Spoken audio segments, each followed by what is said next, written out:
सुप्रभात सभी छात्र छात्राओं, हृदयगत भावनाओं से जुड़े हुए अजीज मित्रों, प्रबुद्ध और सर्वश्रेष्ठ तैयारी करने वाले प्रतियोगी परीक्षाओं की तैयारी करने वाले सभी प्रतिभागियों का मैं मेरे YouTube channel Anil Khedar study point और मेरी संस्था नरेंद्र करियर पॉइंट पर आपका हार्दिक अभिनंदन करता हूं, आपका स्वागत करता हूं और आप सभी से उम्मीद करता हूं कि मेरे हौसले की जो उड़ान है, ये हौसले की उड़ान सिर्फ आपकी जो तरक्की है, आपका जो विकास है उस पर डिपेंड है। तो आप ज़्यादा से ज़्यादा मेरा सहयोग करेंगे, हौसला बढ़ाएंगे, सब्सक्राइब करेंगे, लाइक करेंगे और बार बार कमेंटों के माध्यम से मेरे में सुधार करने का प्रयास करेंगे। तो आज हमें चौहान वंश के पाठ संख्या 3 के बारे में पढ़ना है और कल हमने अर्णोराज के बारे में पढ़ा। अर्णोराज के बाद हमने विग्रहराज चतुर्थ पढ़ा। विग्रहराज चतुर्थ के पुत्र और विग्रहराज चतुर्थ के पुत्र जो थे और उसका नाम क्या था? सोमेश्वर। सोमेश्वर एक सेनापति भी हैं और सोमेश्वर एक शासक भी हुए हैं। ये सोमेश्वर नाम के व्यक्ति थे। इसकी शादी विग्रहराज चतुर्थ ने किसके साथ कर दी थी? विग्रहराज जो फोर्थ हैं उसने विग्रहराज फोर्थ ने किसके साथ की थी? कर्पूरी देवी के साथ की थी। ये कर्पूरी देवी किसकी पुत्री थी? ये दिल्ली के शासक थे और दिल्ली के शासक का नाम था अनंगपाल नामक व्यक्ति थे। अब कैसे शादी हुई वो देखिए। सोमेश्वर नाम के जो व्यक्ति थे, उनके दादा जो अर्णोराज थे, वो अर्णोराज जो जयसिंह सिद्धराज थे, चालुक्य वंशी शासक थे, उस जयसिंह सिद्धराज की जो पुत्री थी कांचन देवी के साथ शादी हुई थी। जयसिंह सिद्धराज के पुत्र कुमारपाल थे।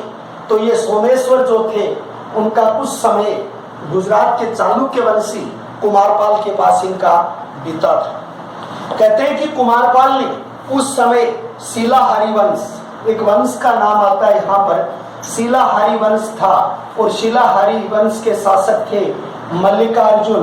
उस मल्लिकार्जुन से इनका संघर्ष हुआ था। तो उस मल्लिकार्जुन के साथ जब संघर्ष हुआ तो एक कुश्ती के दंगल में पहली बार सोमेश्वर को देखा था किसने? कर्पूरी देवी ने देखा था और कर्पूरी देवी उस पर मोहित हो गई थी। ये समाचार जब मिला यानी कि विग्रहराज चतुर्थ को, तो उसने सोमेश्वर की शादी किसके साथ करवा दी थी? कर्पूरी देवी के साथ उसकी करवा दी गई थी। कहा जाता है कि इस सोमेश्वर के प्रधानमंत्री थे, उसका नाम था केमुवास, जिसको कई जगह लिखा हुआ कदम्बवास भी लिखा हुआ है, या केमुवास जो थे वो इसके प्रधानमंत्री हुआ करते थे। इस केमुवास ने, कदमवास नामक व्यक्ति ने एक किले का निर्माण करवाया था। 1154 ईस्वी के अंतर्गत वो किला बनवाया था और 1154 ईस्वी के अंतर्गत उस किले का नाम था अहिछत्रपुर। अहिछत्रपुर आप उसको कह सकते हैं, नागौर आप उसे कह सकते हैं। इस नागौर के किले का निर्माण इनके द्वारा करवाया गया था। ये जो किला है, इस किले की एक विशेषता है यहाँ पर। वो विशेषता यह है कि इस किले के ऊपर अगर कोई तोप छोड़ी जाती है तो तोप सीधी निकल जाती है। अगर विशेषता यह है कि अगर तोप छोड़ी जाती है तो वो छोड़ी गई तोप सीधी निकल जाती है। ये धरातलीय आकृति में इस प्रकार बना हुआ है कि तोपें इसके ऊपर से सीधी गुजर जाती हैं। ये नागवंशी राजाओं की एक उपलब्धि के रूप में माना जाता है। इस नागौर के किले के अंतर्गत एक महल बने हुए हैं, बादल महल। राजस्थान के इतिहास में जैसलमेर के बादल महल प्रसिद्ध है, कुंभलगढ़ के बादल महल प्रसिद्ध है, जिनकी जनाना महल जुन्नाचेरी में महाराणा प्रताप का जन्म हुआ था सन 1540 ईस्वी को। और तीसरे बादल महल जो आपके प्रसिद्ध हैं, वो बादल महल प्रसिद्ध हैं नागौर के किले के। नागौर के किले में स्थित बादल महल के ऊपर शीशा जड़ा गया है। कहते हैं कि जब बारिश आती है तो उसकी बूंदे खूब उसमें देखी जा सकती हैं, लेकिन उसके अंदर पानी नहीं आता है। इसमें पृथ्वीराज राठौड़ का महल बना हुआ है, अभय सिंह का महल बना हुआ है। और इसी नागौर के किले से अकबर ने 1570 में राजस्थानी राजपूतों से अधीनता स्वीकार करवाने के लिए एक अधिवेशन का आयोजन किया था। नागौर अधिवेशन था। नागौर अधिवेशन की शुरुआत जब इस किले में की गई थी तो वो शुक्रवार के दिन की गई थी। और शुक्रवार के दिन जब इसकी शुरुआत की गई थी तो नमाज पढ़ने के बाद की थी, इसलिए यहाँ पर सुख तालाब का निर्माण उनके द्वारा करवाया गया था। तो ये काफी ऐतिहासिक था। जो केनुआस थे वो यानी कि इनके क्या थे, प्रधानमंत्री थे। किसके प्रधानमंत्री? पहले विग्रहराज के और फिर सोमेश्वर नामक व्यक्ति थे, उनके प्रधानमंत्री हुआ करते थे। कहा जाता है इस सोमेश्वर और कर्पूरी देवी के जो पुत्र थे, उस कर्पूरी देवी के पुत्र का नाम था इतिहास में पृथ्वीराज चौहान, जिसको इतिहास में दलपुंगल कहा जाता है, राय पिथौरा कहा जाता है। तो इनका पुत्र था जिसका नाम था पृथ्वीराज चौहान, पृथ्वीराज चौहान थर्ड। और इसे इतिहास में 2 पदवियां इसके पास है, राय पिथौरा की पदवी इनके पास है और दूसरी पदवी इसके पास क्या है, दल पुंगल जो है उसकी पदवी के नाम से इतिहास में इसको जाना गया है, इसको उल्लेखित किया गया है। तो ये कहा जाता है पृथ्वीराज चौहान थर्ड, राय पिथौरा दलपुंगल जब 11 साल के थे, 11 वर्ष के थे, उस समय किसकी मृत्यु हो गई थी? सोमेश्वर की मृत्यु हो चुकी थी। तो सोमेश्वर की जगह जो यानी 11 वर्ष की अवस्था में 1178 ईस्वी के अंतर्गत जो शासक बने वो कौन बने थे? चौहान थर्ड बने थे, या राय पिथौरा या पृथ्वीराज चौहान जो थे वो यानी शासक के रूप के अंतर्गत प्रतिष्ठित हुए थे। सोमेश्वर का शासन जो था वो 1169 से 1177 ईस्वी के अंतर्गत था। सोमेश्वर के काल में केवल गुजरात के चालुक्यों से इनका क्या चला था? संघर्ष चला था। लेकिन जब 11 साल की उम्र में इनका देहांत, 11 साल की उम्र में जब पृथ्वीराज चौहान अपने पिता के देहांत के बाद शासक बने, तो उन्होंने शासक बनने के साथ उसकी संरक्षिका बनी थी, वो कौन बनी थी? कर्पूरी देवी बनी थी। कहा जाता है कि पृथ्वीराज चौहान के प्रथम पीएम कौन थे? तो वही थे केनुआस थे। लेकिन बाद में पृथ्वीराज चौहान ने किसको पीएम बना दिया था? प्रताप सिंह को पीएम नियुक्त कर दिया था। कहा जाता है कि जिस समय पृथ्वीराज चौहान शासक बने उस समय सेनापति कौन था? भुवनमाल सिंह था। लेकिन अगर ये पूछा जाए 1191 ईस्वी में सेनापति कौन था, तो उसके अंतर्गत आप क्या लिखोगे? खांडेराव नामक व्यक्ति जो है वो आप इसका नाम लिखोगे। दूसरी बात यहाँ पर यह आती है कि पृथ्वीराज चौहान जो थे वो बड़े तीरंदाज थे। इनके दरबार में एक अरबना भील थे जो बड़े तीरंदाज थे। इस अरबना भील नामक व्यक्ति से इन्होंने तीर चलाने की कला सीखी थी और इसको यानी गर्जास्पति की उपाधि से सम्मानित किया गया था। तो गर्जास्पति की उपाधि जो है या ग्रीष्मस्पति की जो उपाधि है, गजारस्पति की उपाधि से पृथ्वीराज चौहान ने अरबना भील जो था उस अरबना भील को सम्मानित किया था। पृथ्वीराज चौहान एक जुझारू शासक थे।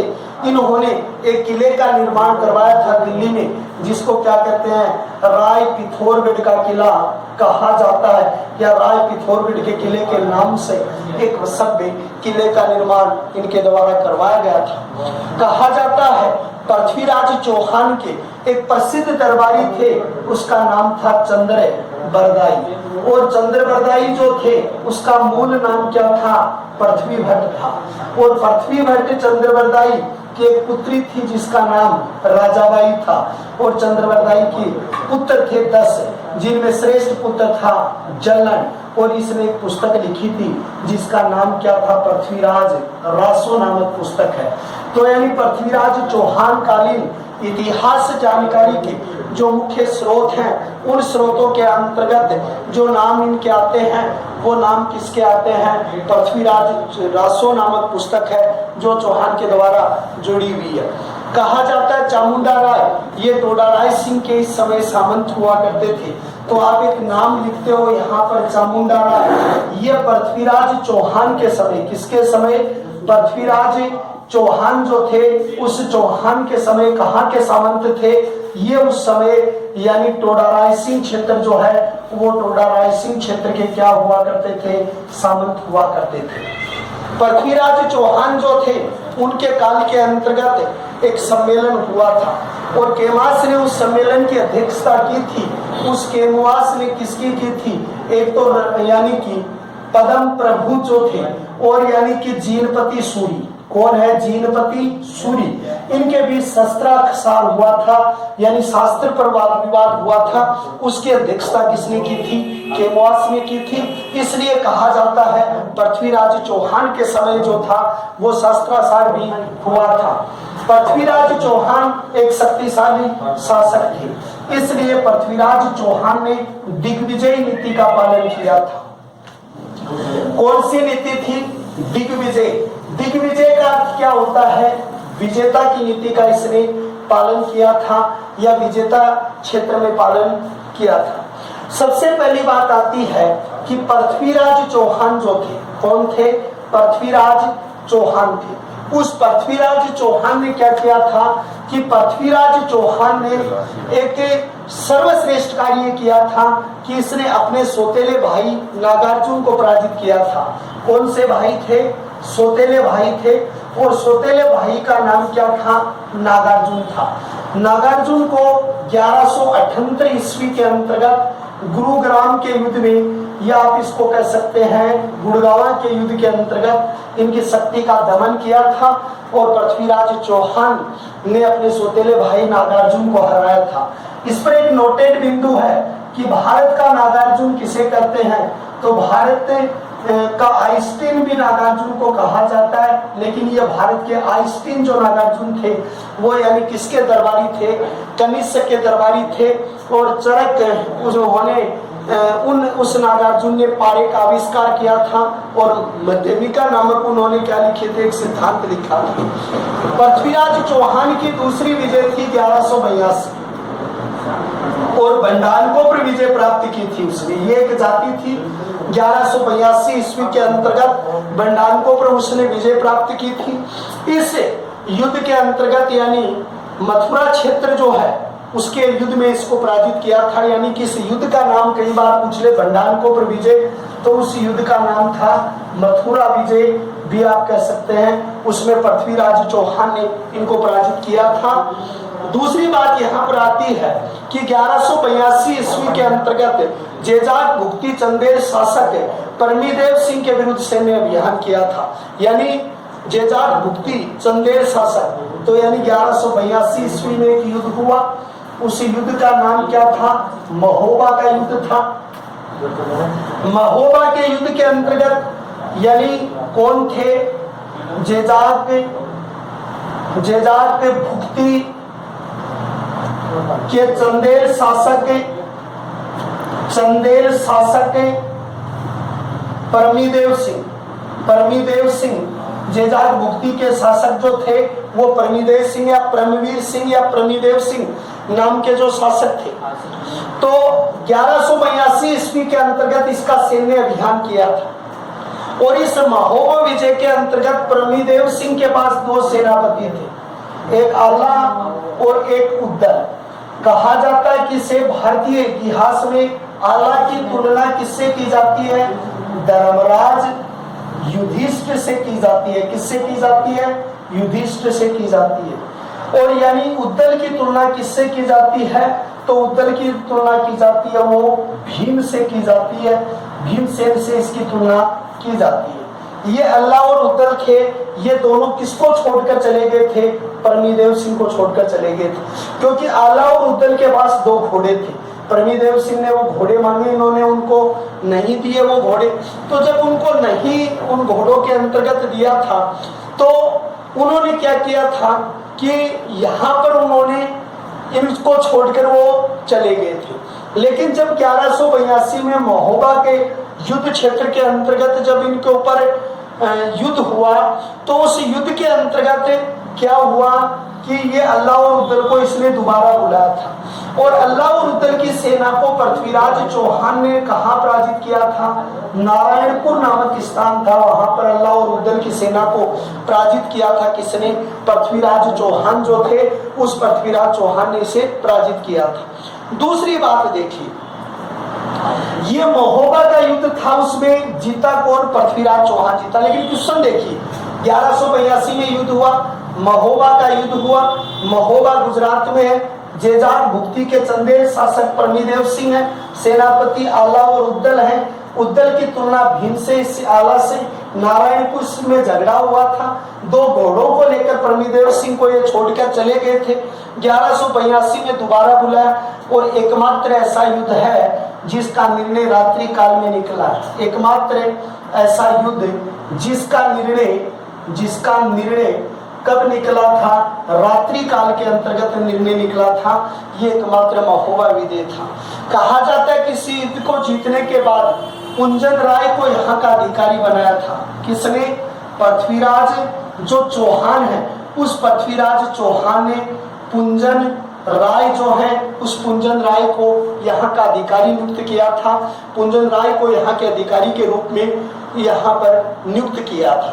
दूसरी चीज यहाँ पर एक बात आती है कि 1185 ईस्वी के बाद, यानी इन्होंने 1184 ईस्वी में चालुक्य शासक भीमसेन के साथ नागौर के युद्ध में पराजय हुआ। 1184 ईस्वी के अंतर्गत चालुक्य शासक भीमसेन को किस युद्ध में पराजित किया था? यानी उस चालुक्य नरेश को नागौर के युद्ध में पराजित किया। कौन से युद्ध में? नागौर के युद्ध में। कब किया? 1184 में। किसको किया? चालुक्य शासक थे और चालुक्य शासक का नाम क्या था? भीमसेन था। एक बात बच्चों बता दूं कि ये 84 वाली कई जगह 86 भी दिया हुआ मिलता है, 1186 ईस्वी भी दिया हुआ मिलता है, लेकिन नागौर के युद्ध में 1184 में चालुक्य शासक भीमसेन ने यानी पराजित किया था। इस भीमसेन की, इसको कई जगह लिखा हुआ मिलेगा मुद्राज सेकंड, या ये भीमसेन के इससे विवाद क्या था? इसका एक विवाद था और वो विवाद क्या था कि इस युद्ध से पहले इनके बीच मनमुटाव हुआ था कि जय परमार एक शासक थे और जय परमार आबू के शासक हुआ करते थे, परमार वंशी राजा थे। इसके एक लड़की थी जिसका नाम था इंछिनी देवी, और इंछिनी देवी से शादी करना चाहता है कौन? शादी करना चाहता है तो शादी कौन करना चाहता है? मुद्राज सेकंड या भीमसेन करना चाहता है। लेकिन इंछिनी देवी किससे शादी करना चाहती थी? पृथ्वीराज चौहान से शादी करना चाहती थी और उसने पृथ्वीराज चौहान से शादी का निमंत्रण दिया। तो पृथ्वीराज चौहान ने इंछिनी देवी से क्या कर ली? शादी कर ली। और इस बात को लेकर यानी कि दोनों के बीच क्या हुआ था? युद्ध हुआ, या इनके बीच में झगड़ा हुआ, दोनों के बीच के कारण मनमुटाव भी हो गया था।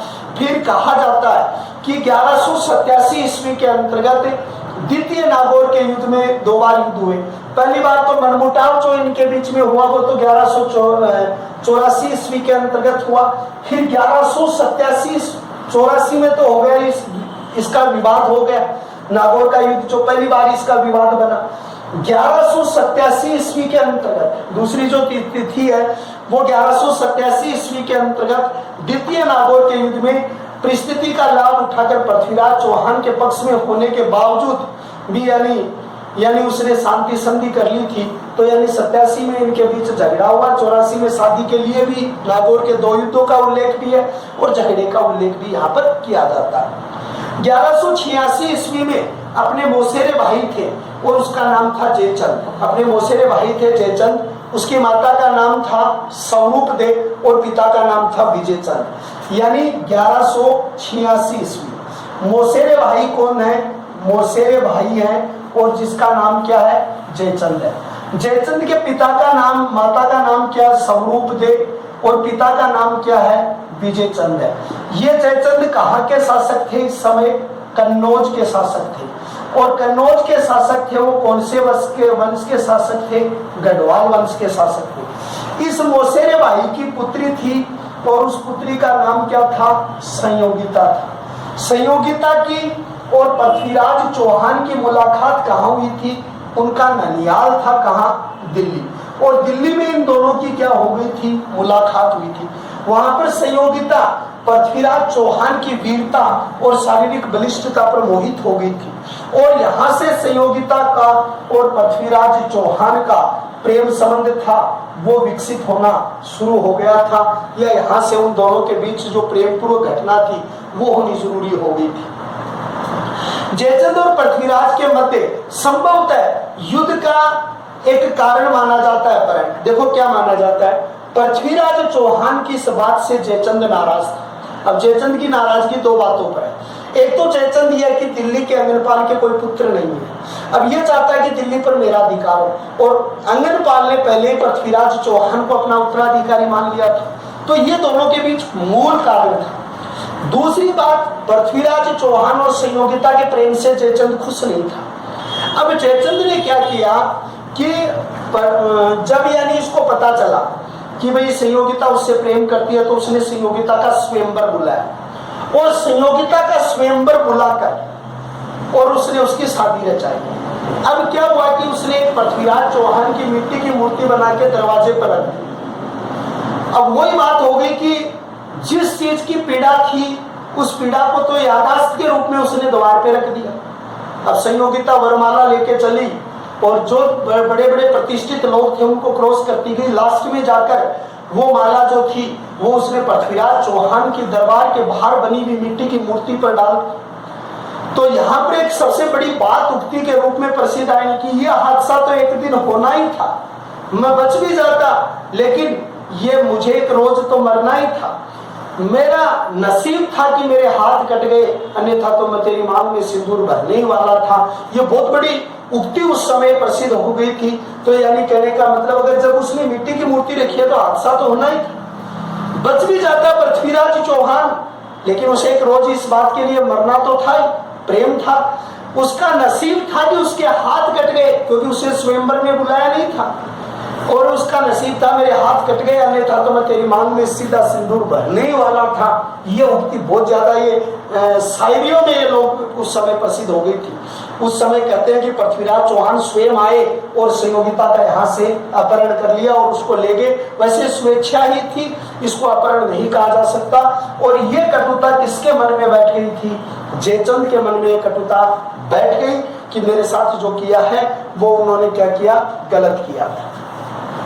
उस समय यानी कि भारत में एक विदेशी आक्रांता की निगाहें जो थी वो यानी कि नियमित रूप से यानी कि जुड़ी हुई थी, और वो जो नियमित जुड़ी हुई थी उसका नाम क्या था? मोहम्मद गोरी। यानी शब्द में देखिए मोहम्मद, यानी कि कहते हैं कि हिंदी भाषा हमेशा सभ्यता सिखाती है, इंग्लिश हमेशा गुस्सा दिलाती है। ये तो प्रेम की सौगात है जो उर्दू के साथ हिंदी संगम करती है तो प्रेम करना सिखाती है।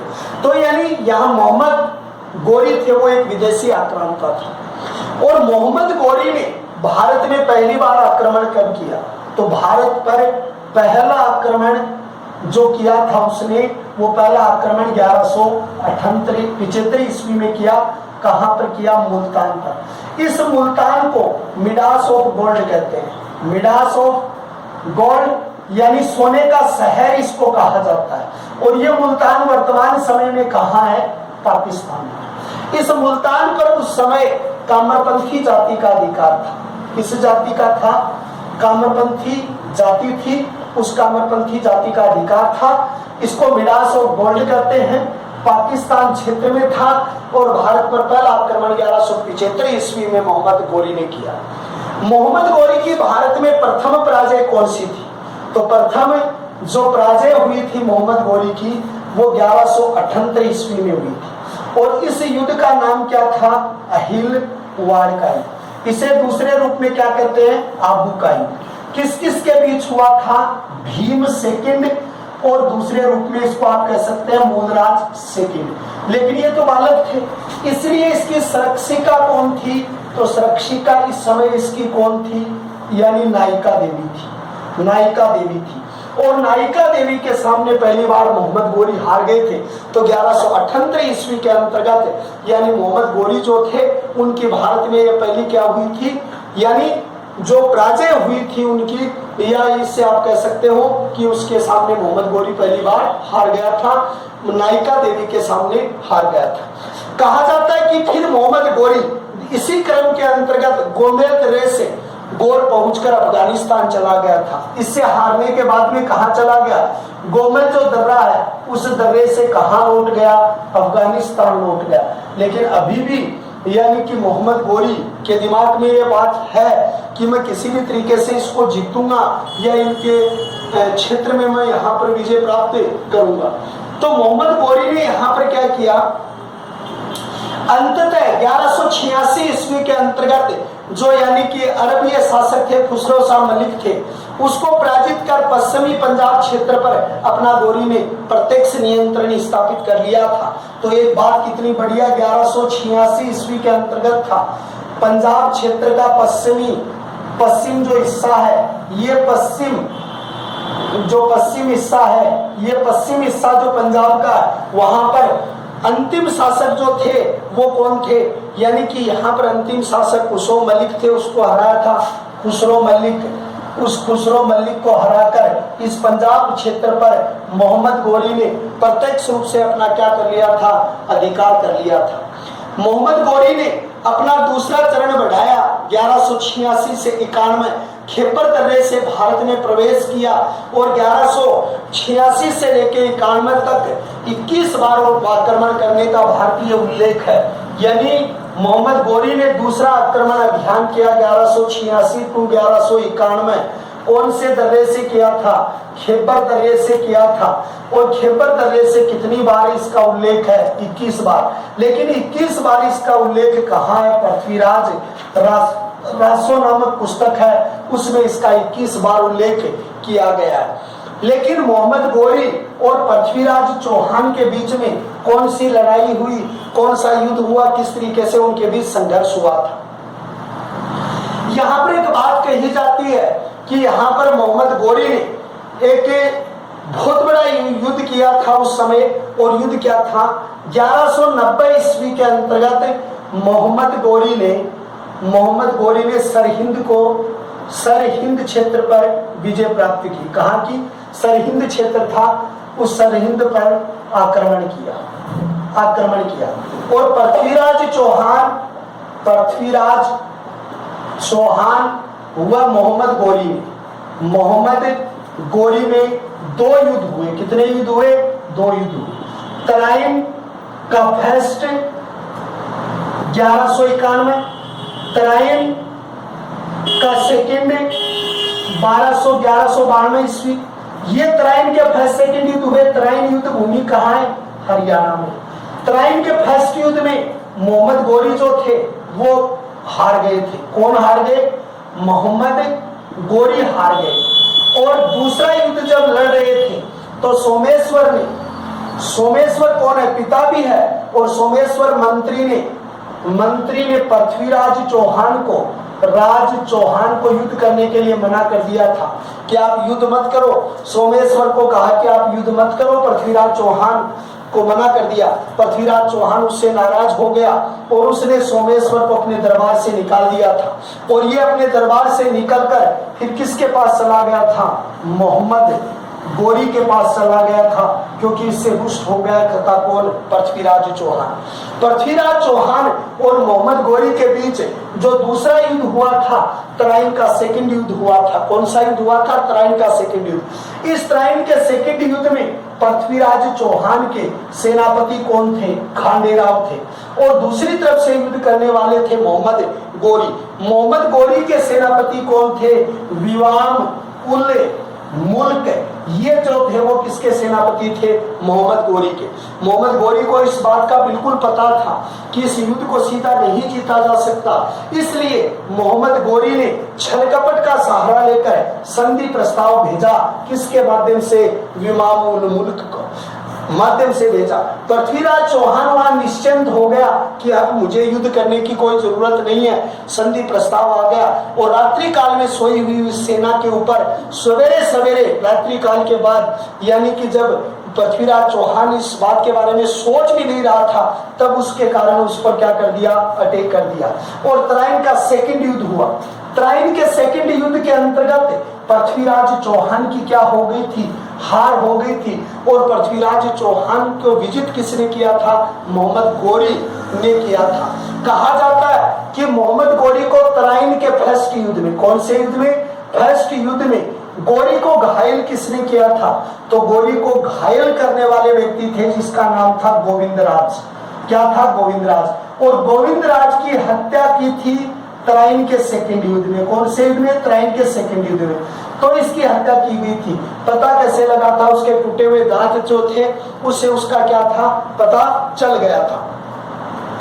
कहा जाता है कि इसी युद्ध के विजय के बाद भारत में तुर्की सत्ता की स्थापना हुई थी। इस युद्ध के बाद भारत में किसकी हुई थी? तुर्की सत्ता की स्थापना हुई। अब ऐसा कहा जाता है कि हारने के बाद चंद्रवरदाई और पृथ्वीराज चौहान को सिरसा ले जाया गया, भिवानी ले जाया गया, हिसार से अफगानिस्तान ले जाया गया। वहां पर मोहम्मद गौरी ने कहा कि आप बड़े तीरंदाज हैं, तो आप उसका प्रमाण दीजिए। तो कहते हैं कि उन्होंने कहा कि भाई मैं जो बोलूंगा उसके आधार पर मेरा जो मित्र है वो यानी कि तीर चला देगा। तो उसने कहा ठीक है, कोई दिक्कत नहीं, चला देगा। तो एक उक्ति पड़ी थी यहाँ पर पृथ्वीराज चौहान को निशाना साधने के लिए 4 बास 24 गज 8 अंगुल प्रमाण, 4 बास 24 गज 8 अंगुल प्रमाण पृथ्वीराज चौहान के लिए पढ़ी थी किसने? चंद्रवरदाई ने। और वो उसमें फिर तीर लगाया, घायल हुआ, फिर पृथ्वीराज चौहान ने हत्या कर दी थी, यानी चंद्रवरदाई की, फिर स्वयं की हत्या कर दी। और इनका स्मारक जो बना हुआ है वो अफगानिस्तान में बना हुआ है। पृथ्वीराज चौहान के दरबार के अंतर्गत यानी साहित्य विभाग का गठन किया गया, वो पद्मनाभ की अध्यक्षता में। किसमें? पद्मनाभ की अध्यक्षता में साहित्य विभाग का। उसके दरबार के प्रमुख साहित्यकार वागीश्वर, जनार्दन, आशा भट्ट, पृथ्वी भट्ट और उसके अलावा जयानक भट्ट नाम के व्यक्ति थे, वो उसके दरबार में रहा करते थे। उनका प्रिय घोड़ा जो था वो बादल था, और उसकी नाचने वाली घोड़ी थी वो नाट्यरंबा थी। वो क्या थी? नाट्य घोड़ी।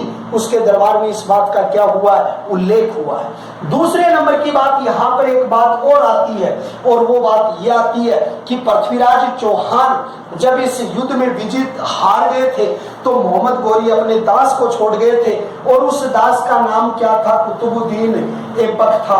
और कुतुबुद्दीन ऐबक से एक नए वंश की स्थापना हुई थी, मामलुक वंश, या आप उसको क्या कह सकते हैं? दास वंश के नाम से इतिहास में इसका क्या करते हैं आप? उल्लेख करते हैं। तो ये सारी चीजें हैं वो युद्ध घटनाक्रम में इसके अंतर्गत चलती हैं। पृथ्वीराज चौहान जो है, ऐसा कहा जाता है कि पृथ्वीराज चौहान के काल में, जैसे मिनाजुल सिराज की पुस्तक लिखी हुई है, तबकात नासिरी, हसन निजामी की लिखी हुई है, पुस्तकें जो लिखी हुई है, ये सारे स्रोत जो हैं वो हमें प्राचीन इतिहास की जानकारी प्रदान करती है। लेकिन मोहम्मद गौरी के साथ 1178 ईस्वी के अंतर्गत और एक व्यक्ति यहाँ पर आए थे, और मोहम्मद गौरी के साथ आए थे जिसका नाम था सूफी संत मोइनुद्दीन चिश्ती। कौन आए थे? मोइनुद्दीन चिश्ती, यानी कि यहाँ पर भारत की यात्रा के अंतर्गत आए थे। अब मोइनुद्दीन चिश्ती जी कब आए, कहाँ आए, इनके सारे प्रश्न आप ध्यान से सुनिए। ये देखिए मोइनुद्दीन चिश्ती। मोइनुद्दीन चिश्ती का संबंध कहाँ से है? फारस। फारस में कौन सी जगह है? सर्जरी। जन्म कब हुआ? 1141। माता का नाम क्या है? बीबी महानू। क्या नाम है? बीबी महानू। उसके बाद पत्नी कौन है? तो उसका आ जाएगा बीबी अमतुल्ला। अमतुल्ला यानी उसकी पत्नी। पिता का नाम क्या है? गयासुद्दीन। क्या है भाई? गयासुद्दीन। ये पहली बार कहाँ आए? लाहौर आए। उसके बाद कहाँ आए? अजमेर आए। मोइनुद्दीन चिश्ती को क्या कहा जाता है? गरीब का नवाब, नवाज कहा जाता है। दूसरा शब्द क्या दिया जाता है इसको? फकीर कहा जाता है। इसे क्या कहा जाता है? गरीबों का मसीहा कहा जाता है। क्या कहते हैं इसे? गरीबों का मसीहा कहा जाता है। कहा जाता है कि मोइनुद्दीन चिश्ती जी ने यहाँ पर अजमेर में अपना कार्य क्षेत्र और अपनी व्यवस्थाएं बनाई थी। अब इसकी डिटेल सुनिए। मोइनुद्दीन चिश्ती जी जो है उसमें सूफी परंपरा से संबंध है, और सूफी परंपरा में जो गुरु होता है उस गुरु को क्या कहते हैं? पीर कहते हैं। शिष्य को क्या कहते हैं? तो शिष्य को कहते हैं मुरीद कहते हैं। अनुयायी को भी मुरीद या शिष्य और अनुयायी भी आप लिख सकते हो। और वली होता है उसको क्या कहते हैं आप? उत्तराधिकारी कहते हैं।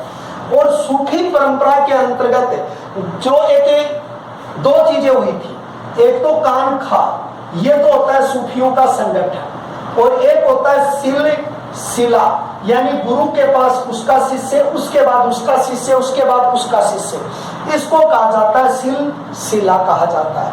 मोइनुद्दीन चिश्ती को मोहम्मद गौरी ने सुल्तान हिंद की पदवी दी थी। मोइनुद्दीन चिश्ती को मोहम्मद गौरी ने सुल्तान एक हिंद की पदवी दी थी। कौन सी पदवी दी थी? सुल्तान हिंद की पदवी दी थी। किसने? मोहम्मद गोरी ने दी थी। मोइनुद्दीन चिश्ती की दरगाह का निर्माण किसने करवाया? इल्तुतमिश ने करवाया था। पक्की दरगाह किसने बनवाई? 1464 में मांडू के शासक मांडू के गयासुद्दीन ने बनवाई थी। दूसरी बात देखिए, ये कि पक्की मजार किसने बनवाई? गयासुद्दीन ने 64 में। कच्ची मजार किसने बनाई? इल्तुतमिश ने।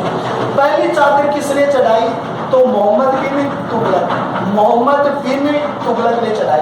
सर्वाधिक 14 बार चादर किसने चढ़ाई? अकबर ने इस पर 14 बार चादर चढ़ाई थी, सर्वाधिक चढ़ाई थी। इसका मेला कब लगता है? पहली रजब से लेकर छठी रजब तक तो मेला होता है और संपन्न होते होते उसको कौन सी रजब आ जाती है? 9वीं रजब आ जाती है। ये इस रजब महीने में मेले का आयोजन किया जाता है। इस मेले का उद्घाटन कौन करता है? तो आप लिखोगे भीलवाड़ा का गोरी परिवार इसका क्या करता है? उद्घाटन करता है। तो ये जो मोइनुद्दीन चिश्ती जी जब अजमेर आए थे तो इसका एक हिंदू विरोधी था और वो सबसे बड़ा शिष्य बन गया था इसका बाद में, जिसका नाम क्या था? रामलाल था। पहले हिंदू विरोधी था, फिर इसका सबसे बड़ा शिष्य भी इसका विरोधी था हिंदू, फिर इसका शिष्य बन गया था। मोइनुद्दीन चिश्ती की दरगाह पर 2 कढ़ाई है। कढ़ाई भी कह सकते हो देख। सबसे बड़ी कढ़ाई 1570 में अकबर ने बनाई थी और ये कितने की थी? 100 मन की थी। छोटी कढ़ाई बनाई 1613 में। किसने बनाई थी? जहांगीर ने। कितने मन की बनाई थी? 80 मन चावल इसमें पक सकते हैं और ऊपर वाली में 100 मन चावल पक सकते हैं। इनका निर्माण इनके द्वारा करवाया गया था। उसके बाद में एक चीज यहाँ पर आती है और वो चीज ये आती है कि मोइनुद्दीन चिश्ती जी जो है, उन मोइनुद्दीन चिश्ती जी की दरगाह पर अभी 808वां उर्स लगा है। वो 8वां उर्स जो है, उर्स यहाँ पर किसको कहते हैं? मेले को कहा जाता है या मेले के नाम से उसको जानते हैं, इसकी शब्दावली के अंतर्गत कहा जाता है। मोइनुद्दीन चिश्ती जो है, उस मोइनुद्दीन चिश्ती की दरगाह पर अनेक यात्री यात्रा करने के लिए आते हैं। इसे विश्व की दूसरी क्या कहते हैं?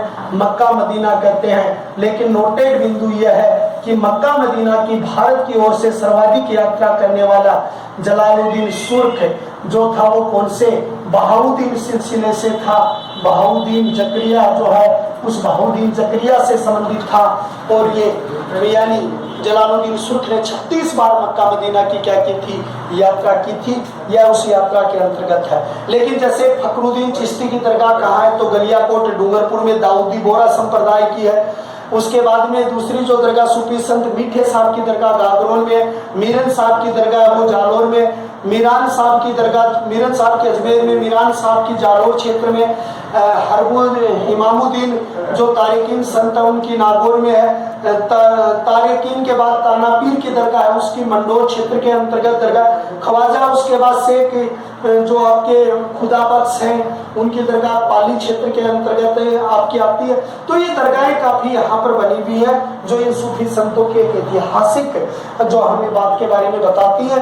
तो ये आपकी पूरी की पूरी डिटेल जो होती है वो इनके बारे में आती है। तो इस तरीके से पृथ्वीराज चौहान के काल में कला संस्कृति का विकास हुआ। थोड़ा वीडियो बड़ा बना है लेकिन बहुत ही बेहतर चीजें हैं, आपको बहुत पसंद आई होंगी। ज्यादा से ज्यादा लाइक करेंगे, शेयर करेंगे, सब्सक्राइब करेंगे और सने बनाए रखेंगे। पूरी चीज डिटेल आप तक पहुंचाने का प्रयास करूंगा। मैंने कोई चीज ऐसी छोड़ने का प्रयास नहीं किया। लेकिन एक चीज क्लियर कर दूं, एक तो 1178 नागार्जुन यही रखना है, कहीं आप 1186 मत कर देना इस बात को। 1184 आपको चालुक्य भीम सेकंड के साथ विवाद है, नागौर की पहला मनमुटाव उनके पास है। और 1187 है, उसके बीच झगड़ा है इंछिनी देवी को लेकर। ये दोनों चीजें भी आपको बहुत अच्छे तरीके से क्या रखनी है? याद रखनी है। इसी के साथ मैं आपसे विदा चाहता हूं और कल रणथंभौर के इतिहास के प्रथम वीडियो में हम आपसे मुलाकात करेंगे, रूबरू होंगे। तब तक आपका परिवार और आप सुरक्षित रहे। जय हिंद, जय भारत।